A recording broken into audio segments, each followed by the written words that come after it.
Dans l'actualité de ce 8 janvier, présentation de vœux des missions et corps diplomatiques au président du Faso. Face aux défis de 2019 qui s'annoncent cruciaux pour le Burkina, ses partenaires ont réaffirmé leur volonté à soutenir et à accompagner le pays. Plusieurs ministères épinglés par l'ASEELC dans son rapport d'audit de gestion 2017, consommation de carburant, marché gré à gré, quels sont les bons et les mauvais élèves? La réponse dans ce journal.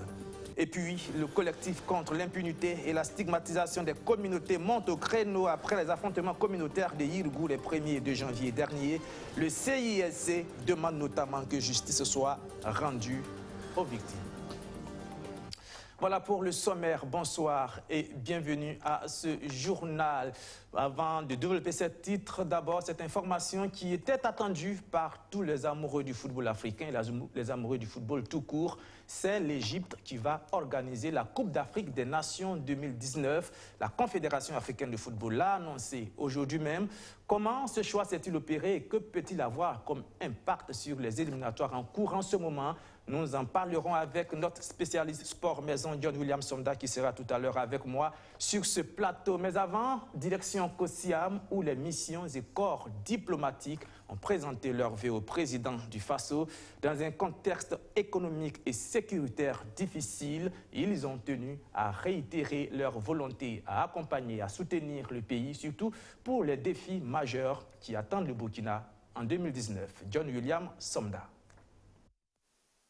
Une minute de silence pour lancer le balai des allocutions à la cérémonie de présentation de vœux de nouvel an du président du Faso au corps et missions diplomatiques résidant dans notre pays. Aussi bien chez le maître des lieux que chez les invités, les vœux se sont articulés autour des questions de santé, de prospérité et surtout de paix. Le contexte douloureux dans lequel le Burkina Faso a traversé l'année 2018 y étant pour quelque chose. Du côté des organisations internationales, on se veut rassurant, confiant et surtout solidaire du peuple burkinabé au moment de souhaiter au pays des hommes intègres le meilleur pour l'année 2019. Soyons rassurés que nous, partenaires techniques et financiers, prenons la résolution d'être aux côtés du Burkina Faso pour faire face aux menaces, pour accompagner la défense de la dignité humaine et pour apporter notre contribution à la construction d'un avenir meilleur. C'est sur ce rêve d'un avenir radieux que nous réitérons à vous ainsi qu'à votre gouvernement, au peuple du Burkina Faso, à votre famille et à vos proches collaborateurs, tous nos vœux de santé, de bonheur, de paix et de prospérité pour un Burkina Faso debout. L'année qui vient de s'écouler aura sans aucun doute possible marqué douloureusement le Burkina Faso. Des attaques terroristes visant les FDS aux violences interethniques à Yirgou, le pays des hommes intègres n'a jamais été autant secoué. Jamais la cohésion sociale du pays n'aura été autant menacée, mais pour le premier des Burkinabés, le défi sera relevé en 2019. Nous demeurons convaincus que nous viendrons à bout de ce fléau. Je saisis l'opportunité offerte par la présente cérémonie de présentation de vœux pour traduire encore une fois de plus toute ma reconnaissance à tous les partenaires bilatéraux et multilatéraux qui se sont investis pleinement à nos côtés dans cette croisade difficile. 2018 est passé, mais les défis les plus difficiles restent. Le président du Faso le sait mieux que tous et n'a pas manqué de le rappeler au moment de présenter ses vœux pour l'année 2019 aux organisations internationales et aux corps et missions diplomatiques résidant dans notre pays. 2019 se présente à nous avec sûrement beaucoup plus de défis qu'en 2018. Cependant, notre détermination pour la quête d'un avenir radieux est certainement plus aiguisée que jamais. Je formule le vœu que les relations d'amitié et de coopération entre le Burkina Faso et ses partenaires au développement se renforcent davantage dans l'intérêt bien compris de nos peuples respectifs. Bonne et heureuse année 2019, je vous remercie. Cette cérémonie de présentation de vœux a été également l'occasion pour le Burkina Faso de saluer le retour à la normalité des relations diplomatiques avec la République de Chine. Avec ce pays et tous les autres partenaires, le Burkina Faso espère passer à un autre cap en 2019. Venons-en maintenant au rapport 2017 de l'audit de gestion de l'administration publique. La présidence du Faso, le Premier ministère et tous les départements ministériels ont été passés au peigne fin par l'autorité supérieure de contrôle d'État et de lutte contre la corruption. Ce soir, nous revenons sur 3 indicateurs. La consommation de carburant, les marchés gré à gré et les comptes de dépôt. Dans tous ces secteurs, il y a bien sûr eu des bons et des mauvais élèves. Mais la tendance générale qui se dégage selon l'ASE-LCE, c'est qu'en 2017, les irrégularités ont progressé. Voici les détails et les explications de Rémi Lambert-Nébier. Le 4 janvier dernier, l'ASE-LC, l'autorité supérieure du contrôle d'État et de lutte contre la corruption, remettait au président du FASO le rapport de synthèse de l'audit de la gestion 2017 de la présidence du FASO, du Premier ministère et de l'ensemble des départements ministériels, avec comme mention spéciale la dégradation des indicateurs de lutte contre la corruption. Mais lesquels? En feuilletant ce rapport de synthèse, le président du FASO se rendra bien compte de la hausse des gré à gré dans les procédures de passation des marchés publics en 2017. La part des procédures exceptionnelles dans le montant total des commandes publiques est passée de 15,46% en 2016 à 35,59% en 2017. Cette hausse pourrait s'expliquer par le décret d'allègement des conditions de recours à la procédure d'entente directe pour la passation des marchés publics adopté en juillet 2017 pour une période de 6 mois. Mais seulement que les différents ministères sont allés dans l'abus, doublant même la norme UEMOA qui est de 15%. En 2017, la part des marchés gré à gré dans le montant total des marchés publics au Burkina Faso était de 35,59%, selon le rapport d'audit de l'ASE-LC. De façon plus détaillée, si certains ministères éligibles comme ceux des infrastructures, de l'énergie ou de la femme ont consommé leur crédit en deçà des montants par entente directe autorisés, des ministères comme ceux de la santé, de l'eau ou de l'éducation sont allés au-delà des montants autorisés. La palme est détenue par le ministère de la Santé qui a excédé de plus de 33 milliards de francs CFA. Pour l'ASE-LC, les procédures par entente directe peuvent être un boulevard pour les détournements de fonds et elle recommande la prudence au gouvernement. L'autre point sur lequel le gouvernement ne montre pas patte blanche dans sa gestion financière 2017 s'appelle les comptes de dépôt. Le rapport de l'ASE-LC révèle plus de 5,663 milliards de francs CFA de dépenses irrégulières effectuées en 2017. Des montants consommés sans pièces justificatives ou avec des pièces irrégulières et même de façon inéligible. En 2017, les dépenses irrégulières représentaient 2,21% des dépenses totales alors qu'elles étaient de 0,57% en 2016. Les champions en dépenses irrégulières parmi les 28 structures et ministères audités sont le ministère de la Défense nationale et des anciens combattants avec plus de 1,9 milliard de francs CFA de dépenses injustifiées et le ministère de l'Éducation nationale avec plus de 1,8 milliard de francs CFA de dépenses non justifiées.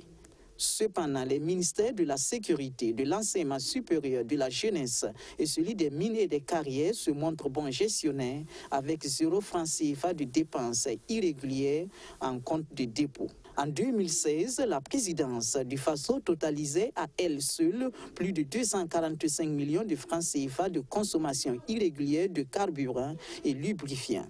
En 2017, le maître des lieux peut se réjouir d'avoir assaini les lieux. Néanmoins, 235 000 francs CFA de carburant ont été consommés de façon irrégulière en 2017 à Kosiam. L'adoption d'actes de répartition valides, comme le préconise l'ASE-LC, pourrait aider à mettre le compteur à 0.